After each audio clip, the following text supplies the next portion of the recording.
Welcome, teacher friend. I'm Lori. And I'm Melissa. We are two literacy educators in Baltimore. We want the best for all kids, and we know you do too. Our district recently adopted a new literacy curriculum, which meant a lot of change for everyone. Lori and I can't wait to keep learning about literacy with you today.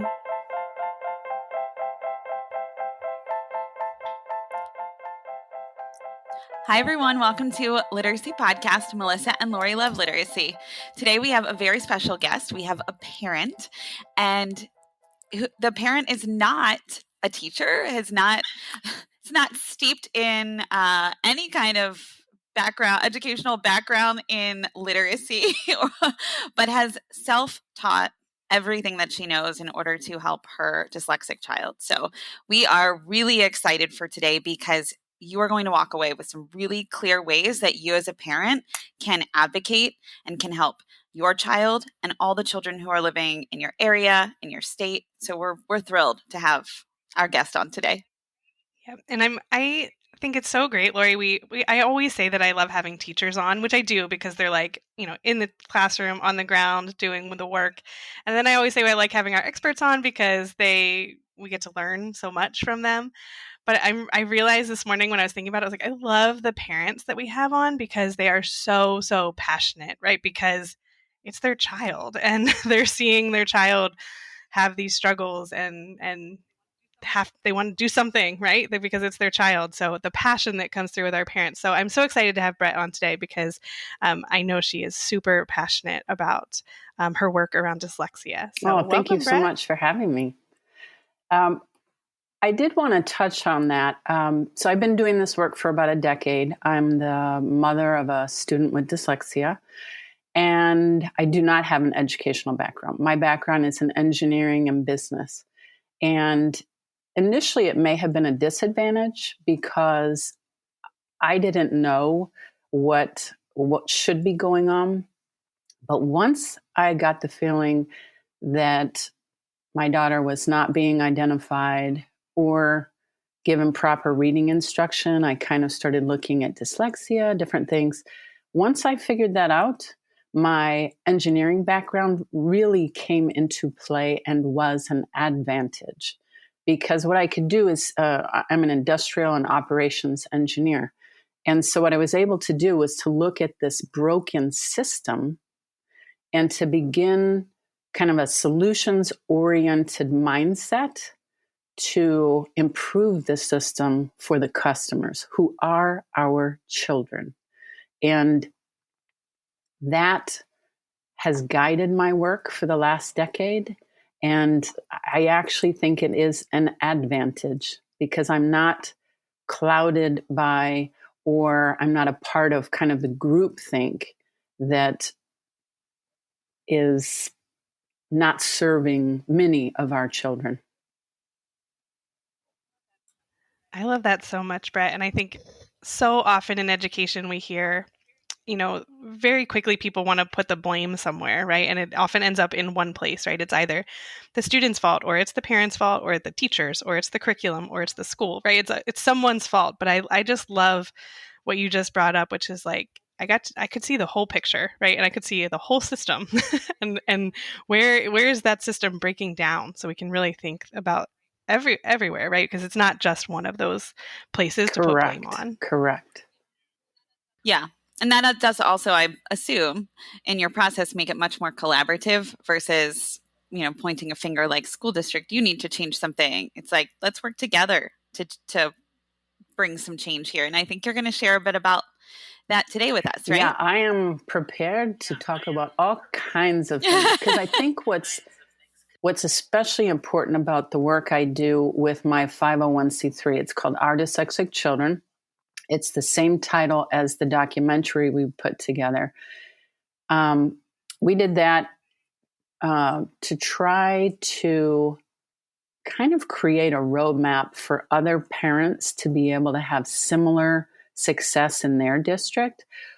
What's important to understand, and I think what's different about what we bring to the conversation is not that we're just passionate, but I am passionate, okay, because we have children dying We have children ODing. We have children committing suicide. We have children in jail because we are not teaching children how to read in this country. So I definitely have passion. But what I also have, or what we also have, are solutions to help parents bring evidence-based reading instruction to their districts so that not just their own children and their dyslexic children, but really so all kids in that district can reach their full potential. And I think that's what's different. So the documentary laid out kind of that roadmap of how we affected this change in our school district here in Upper Arlington, Ohio. And then after each successful kind of project or iteration, we look back to see what have we learned and how can we help more people? So we helped our dyslexic children. We helped all children by bringing the science of reading to every student in the district. But then we looked at how can we help more kids? So what we decided was to take this model of parents joining together in a grassroots coalition, a dyslexia parent group, but that's not there to just support and to kind of whine, like drink wine and complain and stuff, but really to focus on how we can change and using very professional business-like strategies. So we created a executive board, president, vice president, treasurer, secretary.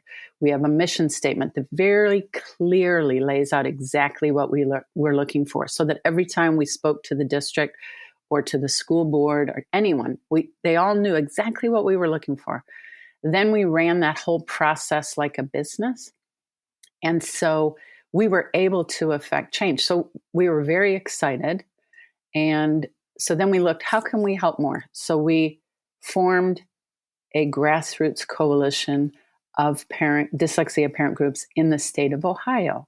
And we keep growing. Right now I think we're almost 25 parent groups representing students in districts with students like over 185,000 students. Up to 20% of those could be dyslexic. So you're thinking like 30 to 35 dyslexic students, and then all the students. So it's a big group, and we are helping with statewide legislation right now. Ohio, we passed some dyslexia legislation, and now we are working to help. There's a dyslexia guidebook that's a part of that has to be approved by the state school board. And so we're supporting that effort. So we find when parents come together individually at a district level and at a statewide level, there's a huge impact we can have. So the documentary then was an attempt to encapsulate those lessons learned, so that people outside of our sphere, outside of our state, outside of our country, we've gotten people from all over the world, Australia, Canada, everywhere, where this is an issue.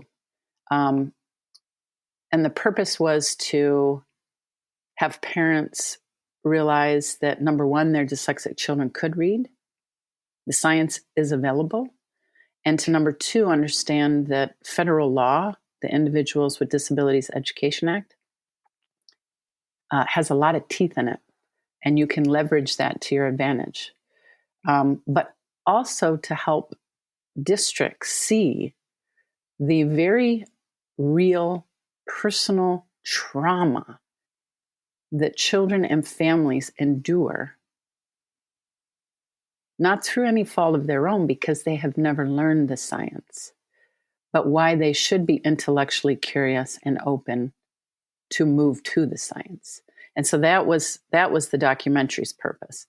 And then finally, we're working on an online course right now so that more and more parent groups can come together more quickly, and our group won't be a bottleneck. And all of our resources are free. Everything is open to everyone. And we're excited. That's amazing. It's very exciting. I'm excited. I especially like how you and your team codified and captured the steps to what parents can do. I feel like as a parent myself, I know all about the science of reading. It still feels overwhelming to think about, oh, okay, so I work full time and I'm a parent full time. And what do I need to do to get into the school board? And what do I say once I get there? And it feels like a lot of preparation that honestly sometimes feels overwhelming. Yeah, it's a lot. So I love how you put this into, I'm looking at it now, and just to kind of share with listeners, we're going to link it in the show notes, but it's steps to a strategic roadmap, and the steps are steps such as it's a 7-step process from what I can tell. The steps are, what is dyslexia, which I think is helpful as a parent to know about, even if your child is not dyslexic, because it's an entry point. Like, your child may be presenting as dyslexic. Is your child suffering from dyslexia? You can, as a parent, start to learn more, start to determine some of that. Is your district following the law? I mean, that's super powerful.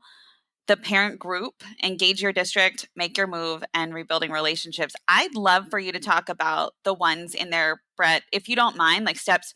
I feel like it's pretty clear, like, is your district following the law? Well, the IDEA law is pretty clear. You're either following it or you're not. If they have a curriculum that is, not using science of reading, that is using balanced literacy, then they're not following the law. If and I mean, that's just a very concrete example. But if you would mind chatting a little bit about, or sharing a little bit about steps 4, 5, 6, and 7. But I also want to put it out there, if you want to say anything about steps 1 through 3, I don't want to have you skip over them, just because I feel like they're more they're clear kind than of the others. introductory. But you would have no idea how many parents have not heard of dyslexia or really don't know anything about it. It took a lot of energy for me to try to figure. People wouldn't say it. There are tons. Yeah. The only thing I feel like parents know about it is they'll say, oh, that's when kids reverse B and D, right? Or write their numbers backwards. That is a hallmark. That is it. And yeah, no blame to parents. That's it. Right. I mean, teachers too, right? Like, we know teachers don't even have the training, and Melissa and I will speak to that. We don't, we didn't have that in our training. So everything we learned, again, is self-learned. Yeah. And we're all kind of fumbling around. But just think of, and this was especially frustrating. So as a parent, you're trying to figure out what in the heck is going on here, because this is not working. And we actually had misinformed people because none of us have learned about it. The shame and the blame was on the kid and the parent.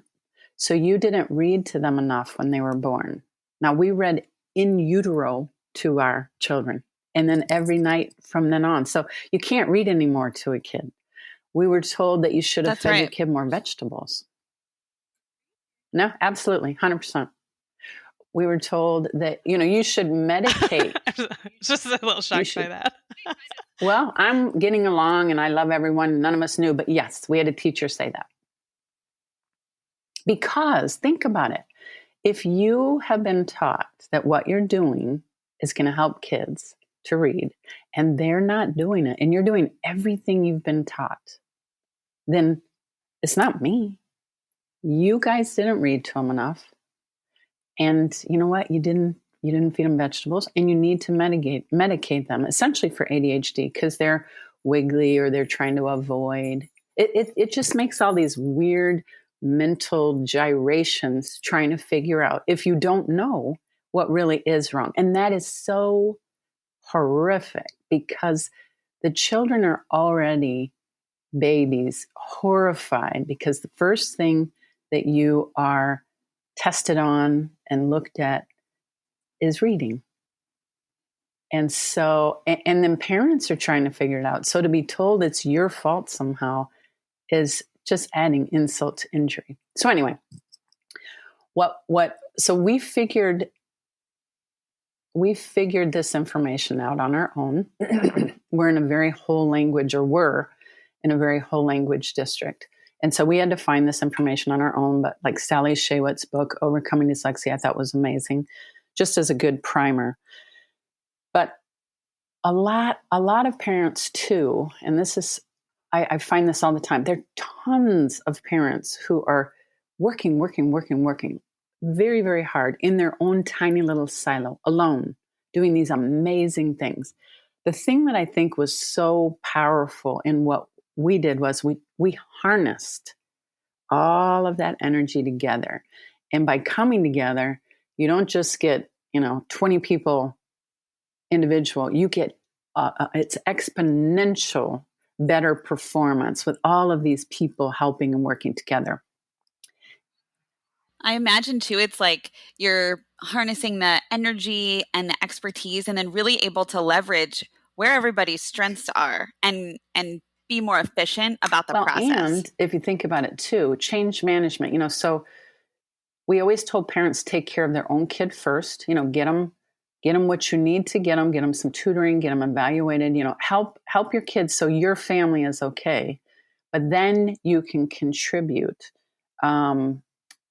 And it's important to do that, because then if I do have an issue at my house, then I can take a couple days off and you can carry that baton and keep moving and going to a school board meeting, or, it's not just stopped when one parent or one family is temporarily incapacitated. Another really important thing. So this parent group, you come together, and there are lots of different ways to do that. I was like a room mom, so I would go in and I would volunteer and figure out what other kids were getting, like reading help, or and we would talk to those parents and kind of recruit them in. But they have to understand too, if the professionals are telling you that your kid, they'll catch up. Most kids don't learn to read till like second or third grade, or you should have read to them more. You don't really know. So you have to help parents understand that, oh yeah, kids can't, you should be starting like in kindergarten. If you can find them right away, it's so much easier, 4 times easier, or 4 times longer to remediate a 4th grader than a kindergartner. And it takes so much longer.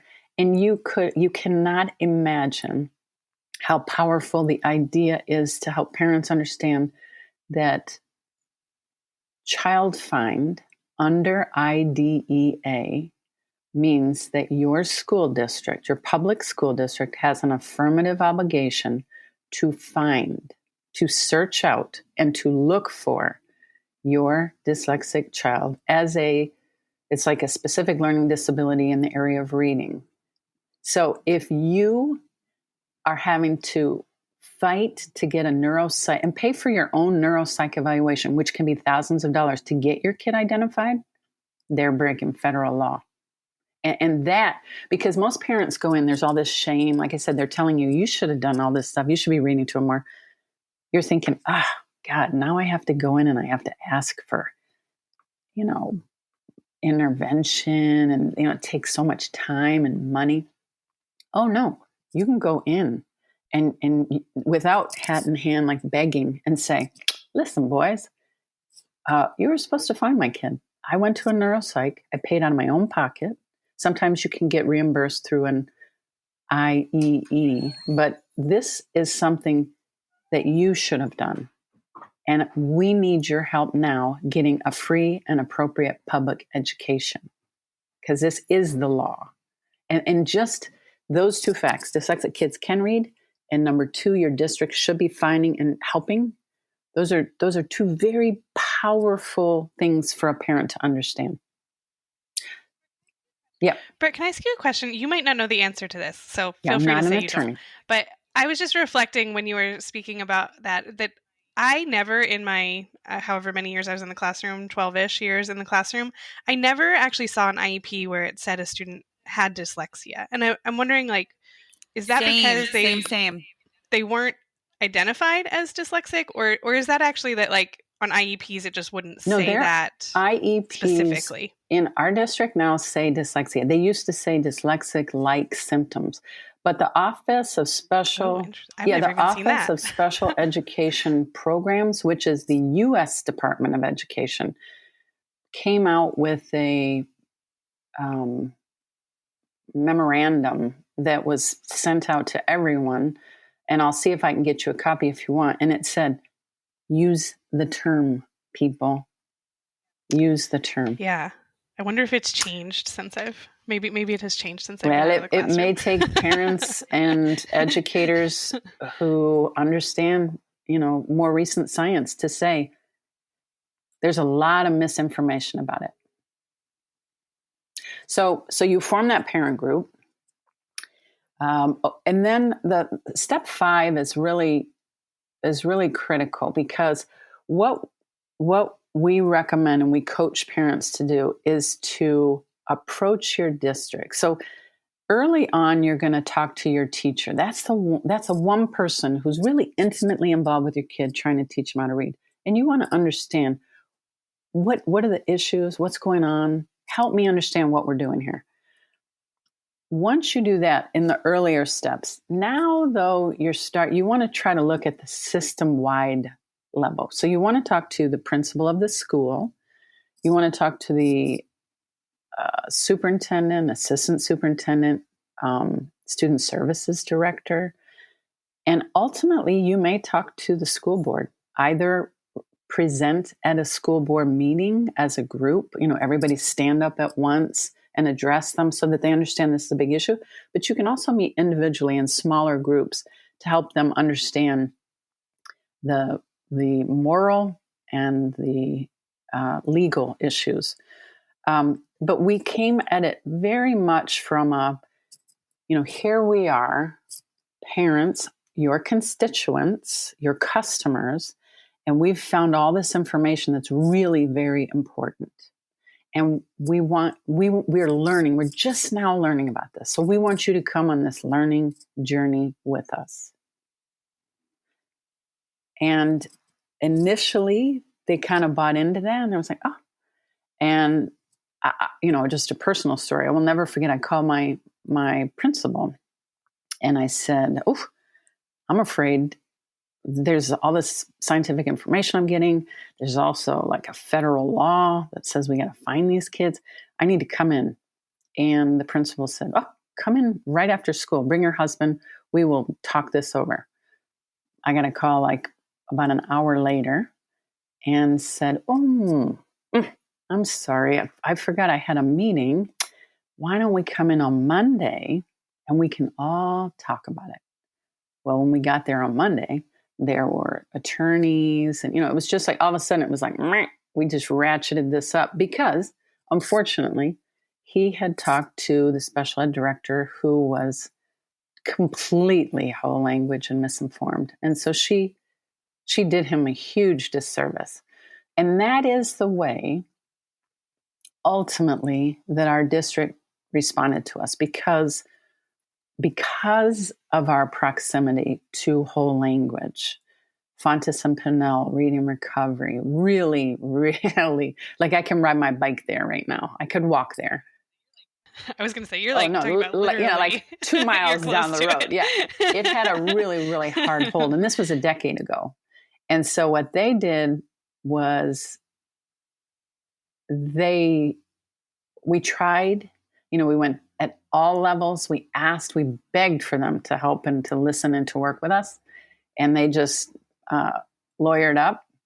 And so we did too. And we filed the largest systemic group complaint in the state's history. The district was found in violation on all 3 allegations. And it set us up to have a letter of findings that we could then make sure were being implemented and really allow us to create the district that we had always wanted. But I am aware of, and really nobody else in our area, like a bunch of other school districts, parent groups have been able to affect change, and not another one had to file a systemic group complaint. So I think that is unusual, but as the first one, we had to fight really hard. But then there are these like ripples that go out around in other school districts say, whoa, this is real. I got to look into this. So when the parent group comes to them, they say, okay, well, we'll go on this learning journey with you. Or, so it actually, it doesn't always have to be that way. And it's unfortunate, but we can honestly say that we were forced to do that.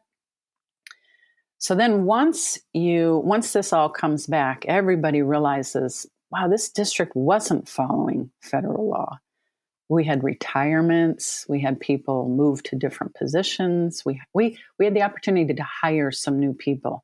And then we took that original mission statement and we were able to put into place each one of those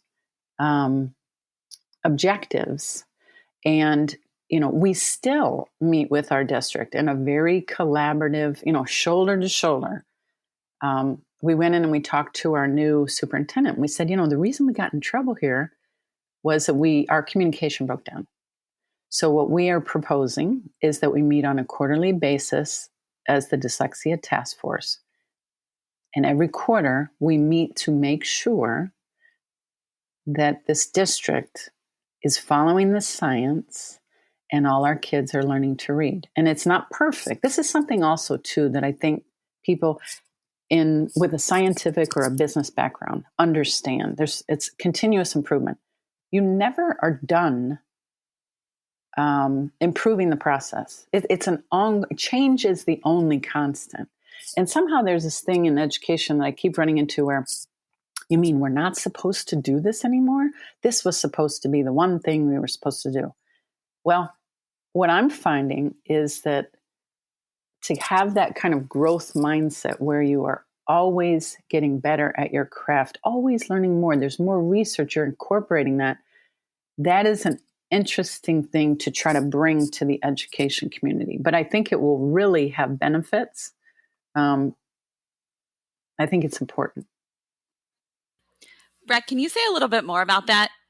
I know Melissa's nodding her head because she worked on that, I know, a whole lot. And she shared a whole lot about it with me, and I love learning about it. But I'm not sure that it's something that educators listening are too familiar with. Because as you said, I don't think it's something that is prevalent in the education space. It's very interesting. There's a lot. And this is, okay, so just the idea. So continuous improvement. So my background, industrial engineering, but it was like a specialization in manufacturing, production and inventory control. And so you're looking at a manufacturing system and there are always new, better ways to do things. So you're always tweaking the system to make it more efficient or to reduce costs. And it's not surprising, and there's no shame. There's no issue with getting better and better and better. And again, what I find with administrations and school districts is somehow you're supposed to get trained up in this one thing. And then once that is done, that's what you're going to do forever. And it is all of a sudden, if you have to move to a new system, the old one was bad and you're angry because you're having to move, when in fact, you're just following the research. Think about if we were following the research. The latest, Louisa Moats wrote the new Teaching Reading Really Is Rocket Science, and the American Federation of Teachers. They've embraced the idea that 95% of children in this country could learn to read. 5% definitely will have to have extra serious remediation. But 95% of kids could read if we got in just really good reading instruction. Could you imagine? I mean, and right now we have maybe a third of kids in the country who are proficient readers. It's criminal. It's unbelievable. Another interesting thing, this was something that, again, from like a business perspective, So I have a very good friend who is from Colombia, and her dad worked for the IMF. It's a very brilliant, well-educated family.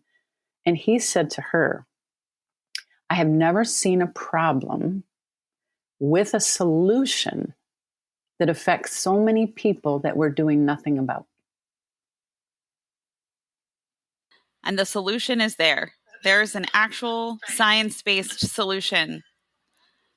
Well, and what I think is so interesting too, when you're talking about continuous improvement, I was thinking of also we need to like see what's working for our students, right? If we continue to do these things and get the same results, like something has to change. But I see so many, so many people who often are still like stuck to what they're doing, right? Like I want to continue what I'm doing, even with those results, and it hurts my brain a little bit. Like why? Well, and then you go into, I've had some really interesting conversations with Kareem Weaver, who is, he's an educator, and now he's an advocate in Oakland, California. And we've had a lot of conversations about this because it's fascinating to me too. But, you know, expectations can play into this.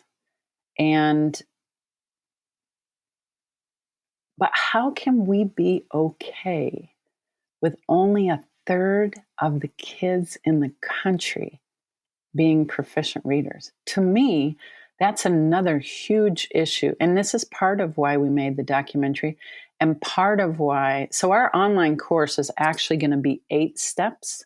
And I'm totally excited about it because the 8th step is like the future is activism and how you can broaden your impact even more. And a big part of this is I don't think people know that only a third of the kids in this country, per the NAEP scores, are proficient readers. You can drop that bomb at a cocktail party and people just are dumbfounded. Their jaw drops. They cannot believe what you're saying.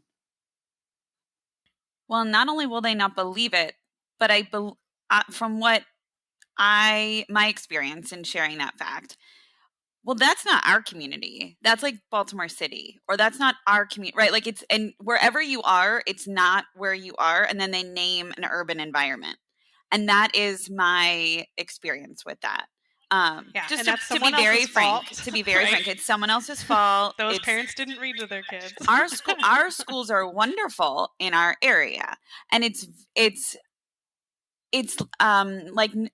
they're not ready to accept it But yet, if you dig right? a little deeper, here's an interesting question to ask. How many people are getting their kids tutors outside of class? So what happens is if you have resources, if you have time and money, then you're going to get your kid a tutor. You're going to take them to the tutoring place after school. You know, if you are someone with fewer resources, your dyslexic kid may never learn to read.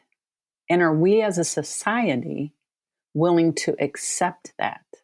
And I think even if you talk to somebody who's kind of cynical like that and doesn't have we should take care of our fellow man and all of this, think about the money that costs. Have you ever seen, there's a study that they did in California, I believe Bain Capital was a part of it. So it's like legit it's a very well done study. And the state of California is losing, I think it's like $1 trillion. I can get you a link to this over that would be great. Many Thank years. you. But it's in, lower job, not just unemployment, but, not being able to have the job that you could if you were educated, homelessness, addiction, incarceration. Isn't it like 3/4 of people in our prison systems are functionally illiterate and 48% are dyslexic? So what we are doing, which freaks me out again, we're waiting for many of these people to hit prison before we find them as dyslexic and help them learn to read. Doesn't make sense to do this. Right. They have to hit rock bottom. They have to hit rock bottom in order for us to help. One of the things too, Brett, that you're making me think about is, for example, that follow-up question that you asked, like, how many kids are receiving tutoring or maybe additional services, one of the things that I always ask and think about is what else is going on for kids, do you think? Like, what else is going on for your child, right? If a parent is mentioning difficulties, and a lot of times, like you said, it presents as ADHD, it presents as anxiety, it presents as lots of other things, but when you actually get to the bottom and continue to ask questions, it really is reading ability. And I can't underscore that enough, that this presents as a million different things, right? There's a lot. Kids might have a 504 for anxiety, but even if they're medicated for anxiety, it's if we taught them how to, like David Chalk on our podcast shared this brilliantly, right? As a 60-year-old man who learned how to read. If he wouldn't have had the anxiety that he had throughout his life, if he had learned how to read sooner. And we're doing that to children. That's trauma. That's they're going to Oh my like God, take yeah. with them. I met Mike. I went to the Plain Talk conference and I met David Chalk, and his story is unbelievable, the trauma that he endured. But I would agree with you 100%. If you do a root cause analysis of so many issues that are going on, it comes back to reading. The trauma that a lot of people talk, and I heard one of our state school board members talking about this, and she was talking about the trauma that our kids come to with school, as if the school district is like being victimized by all the trauma this kid is seeing at home. And I tried to help her understand that unfortunately, really unfortunately, the trauma these kids may be experiencing, much of it is coming from the school not teaching them to read. There's all this avoidance, anxiety, depression, self-harm. It is extraordinary. I told you, I think in our pre-podcast introduction, another thing I've talked to Kareem Weaver about, there's University of California, San Francisco has a dyslexia center. And before they work with a student who is identified kind of later, they do 6 months of PTSD work with this child because their sense of self is so damaged before they even start any remediation. We are creating many of these issues with the way we teach reading.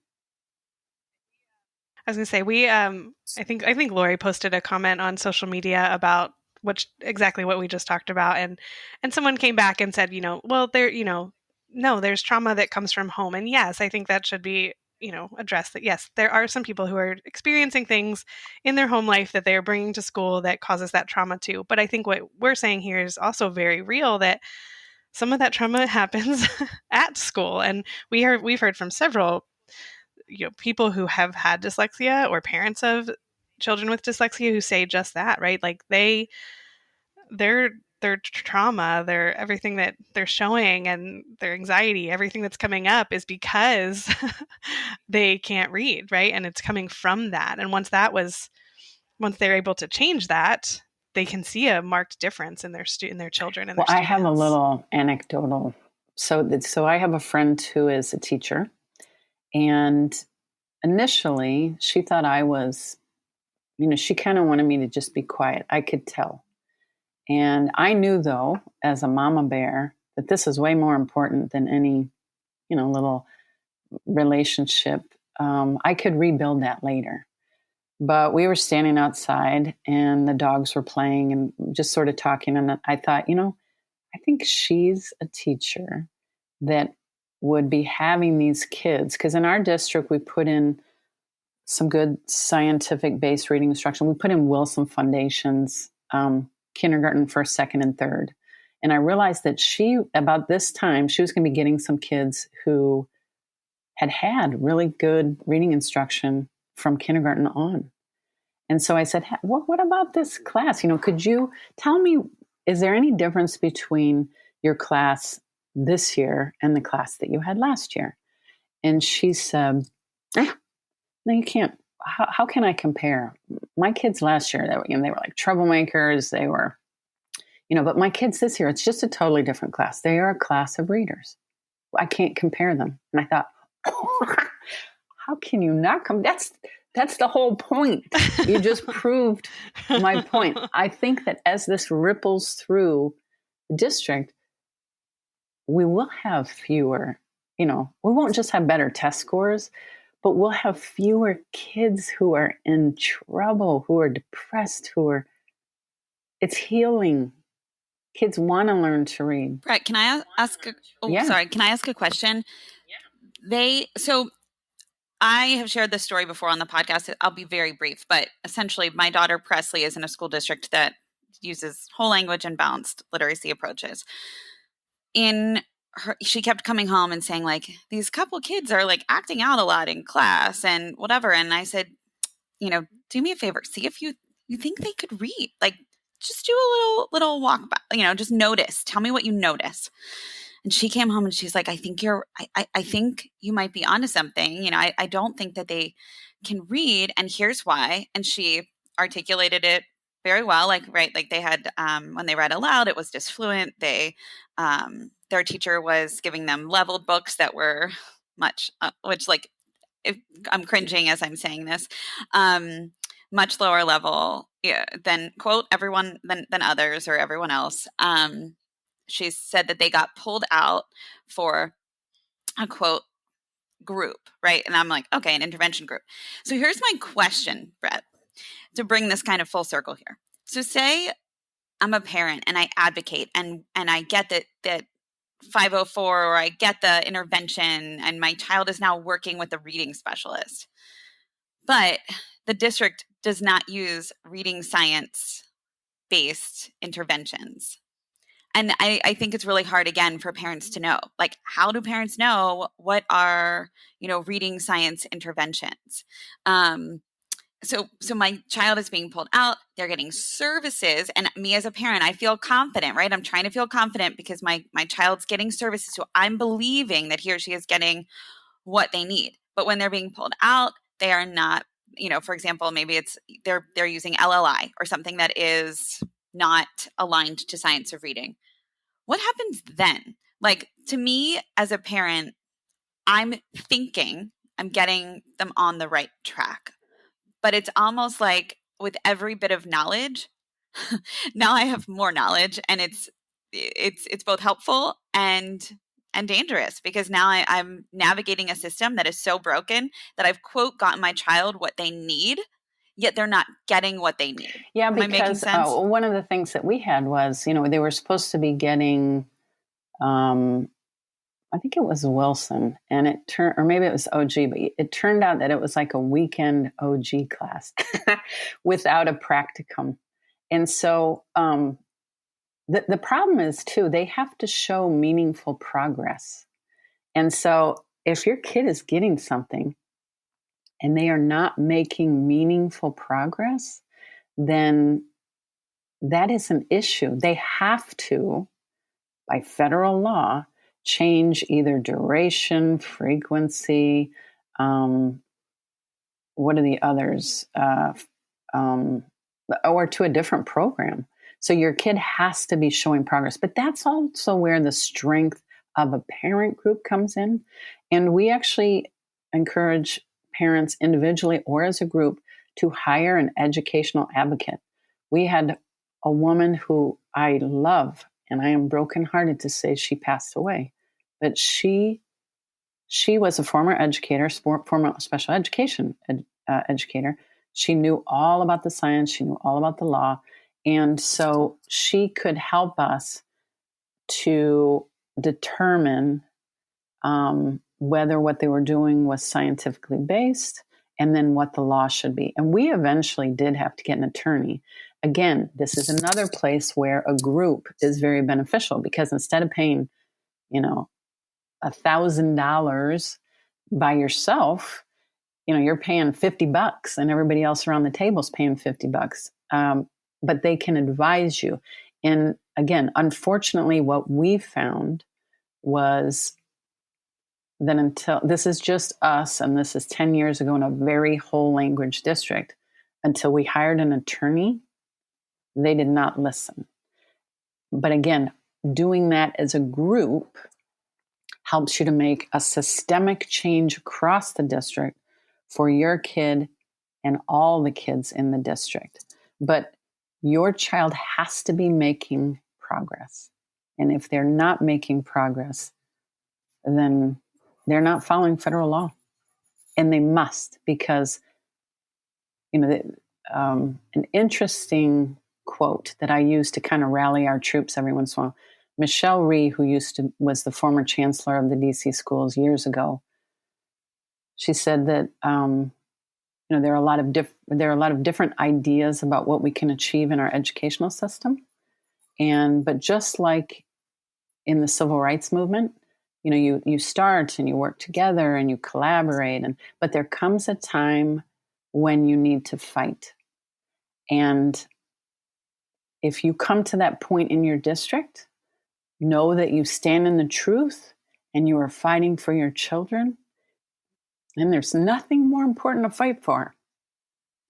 And so it gives you strength in a way. None of us, this is not what we chose. But, looking back on it, very, very proud. What we try to do is get that roadmap out. The online course is actually the roadmap, but in video format. It's all these interviews with all these amazing people. And then we will work with you individually to kind of coach up your group. So if you, again, I would encourage you to get a group together, because you're much better fighting as a group.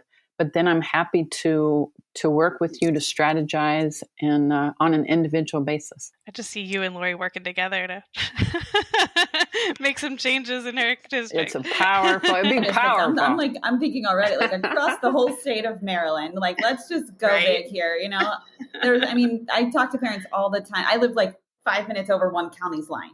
So, I have friends who in quote the other county, but it's like a 5-minute drive. And all the time this comes up. It's, my child has anxiety.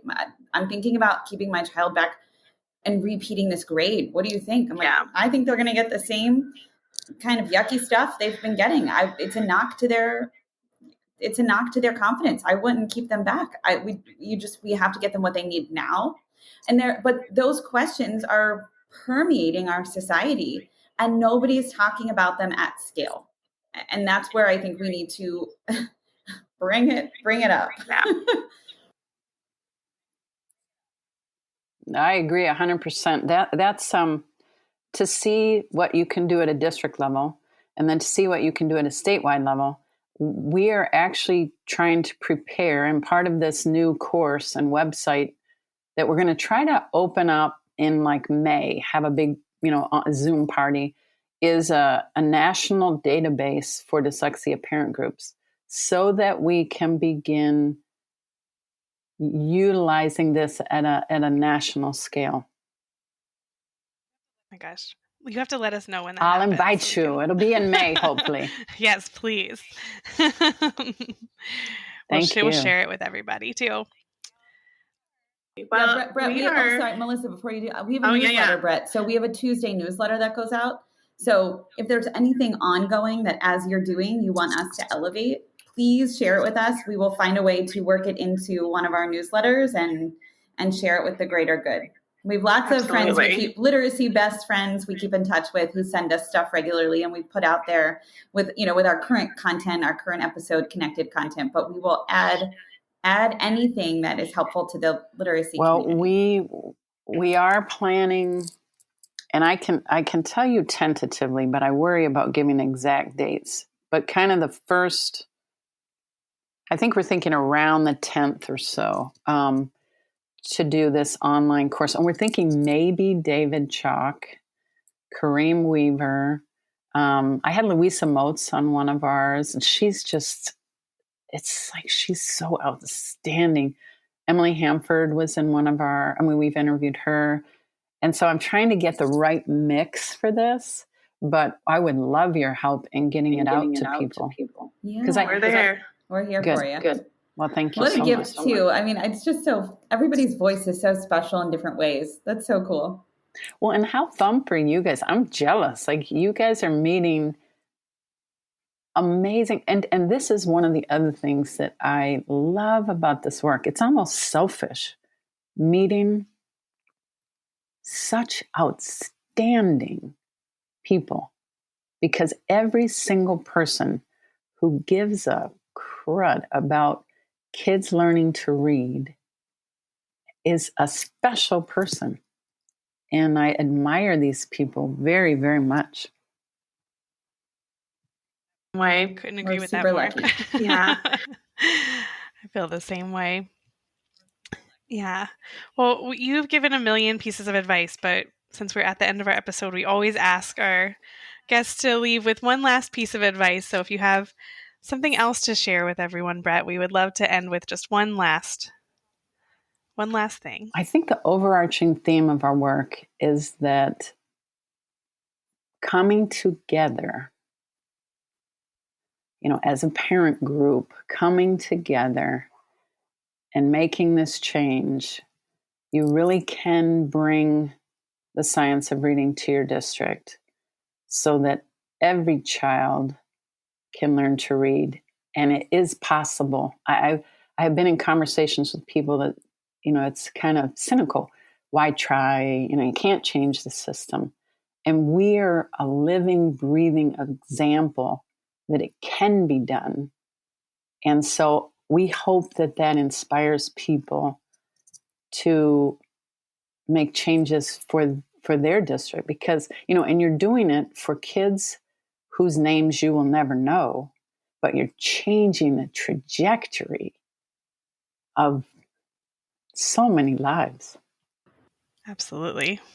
It's just so powerful. Thank you so much, Brett. We really appreciate you sharing your story and well, thank you. All this really, really great advice. I love that it's so practical and actionable and in my hands. Like, I am going, you can sit down and read it, and that's what, or watch it, or, it's very accessible, and that's our favorite kind of content. So thank you.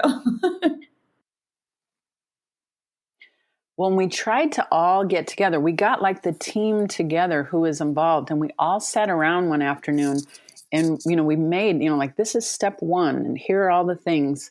Here's step 2. Here are all the things. And, it's not perfect because we're going to continuously improve, but we'll come out with our next version, which is this online, the video. It's an online course to try to get to more people, help more people see it and understand.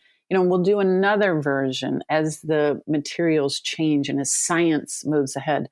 But we are trying to get out to the most number of people this information to help them bring the science of reading, which we think is one of the most important things going on in the whole country right now.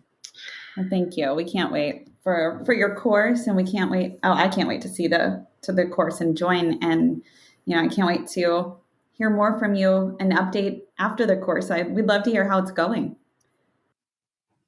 Well, I would love to keep in touch. You guys are powerful. Thanks for listening, literacy lovers. We release a new podcast episode every Friday and share more resources in a newsletter on Tuesday. Sign up for our newsletter at literacypodcast.com. Each week, you'll receive important information, resources, and connected content. We're excited to create a space for community discussion about our podcast. We want to connect with our listeners and support you in answering your questions. But we also realize there are a lot of other educators out there who have great advice and experience too. Let's keep learning together in our Melissa and Lori Love Literacy Podcast Facebook group, and be sure to follow us on Instagram and Twitter. If the content in this episode helped you, share with a fellow educator and teacher friend. Our literacy lover community welcomes educators at every stage of their learning journey. We're so glad you're here to learn with us.